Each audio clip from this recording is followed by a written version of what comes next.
Untuk membantu warga memenuhi kebutuhan saat Ramadan, digelar Bazar Ramadan dan sembako murah di Pangkalan Udara Sri Mulyono Herlambang.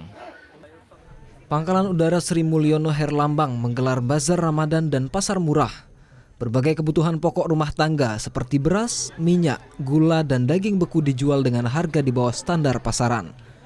Dan Lanut Sri Mulyono Herlambang, Kolonel Penerbang Rizaldi Efranza menyampaikan, gelaran bazar dan pasar murah ini dilakukan selain peringatan HUT ke-79 TNI AU bersama Ibu Pia. Hal ini ditujukan guna membantu masyarakat memenuhi kebutuhan Ramadan dan jelang Hari Raya Idul Fitri.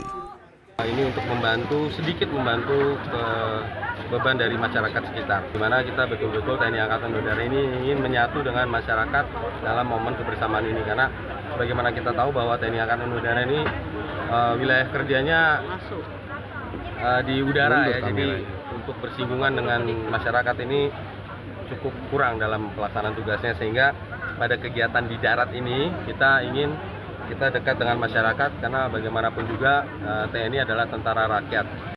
Sementara itu, salah seorang warga Surasih mengatakan pasar murah ini sangat membantu karena dijual dengan harga lebih murah. Berapa harganya, Bu? Beras 60.000, kalau minyak 15. Kalau nggak minjem dan lebih murah, Bu? 210. Oke. Iya, cuman Bu dengan ada pasar murah ini? Alhamdulillah membantu. Bantu, Bu. Ini buat kebutuhan. Dalam kesempatan itu juga diberikan santunan kepada keluarga besar TNI AU dan bakti sosial donor darah. Tim Liputan TVRI Sumsel melaporkan.